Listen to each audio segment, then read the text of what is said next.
There's no feeling more intense than starting over. If you deleted your homework the day before it was due, as I have, or if you left your wallet at home and you have to go back after spending an hour in the commute. If you won some money at the casino and then put all your winnings on red but it came up black.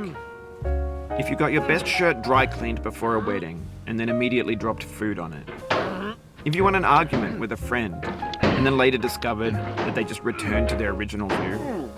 Starting over is harder than starting up. If you're not ready for that, like if you've already had a bad day, then what you're about to go through might be too much. Feel free to go away and come back. I'll be here.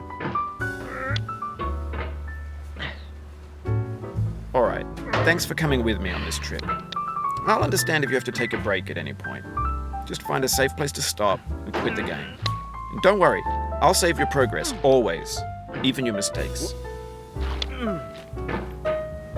This game is a homage to a free game that came out in 2002, titled Sexy Hiking. The author of that game was Jazzuo, a mysterious Czech designer who was known at the time as the father of B games. And B games are rough assemblages of found objects. Designers slap them together very quickly and freely, and they're often too rough and unfriendly to gain much of a following. They're built more for the joy of building them than as polished products. In a certain way, Sexy Hiking is the perfect embodiment of a B game. It's built almost entirely out of found and recycled parts, and it's one of the most unusual and unfriendly games of its time. In it, your task is simply to drag yourself up a mountain with a hammer. And that act of climbing, in the digital world or in real life, has certain essential properties that give the game its flavor. No amount of forward progress is guaranteed. Some cliffs are too sheer or too slippery. And the player is constantly, unremittingly in danger of falling and losing everything. Anyway, when you start Sexy Hiking, you're standing next to this dead tree that blocks the way to the entire rest of the game.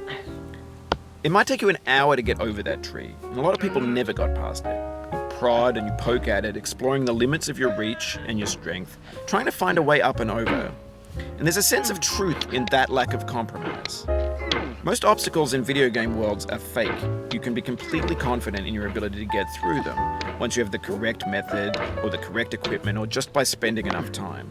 In that sense, every pixelated obstacle in Sexy Hiking is real.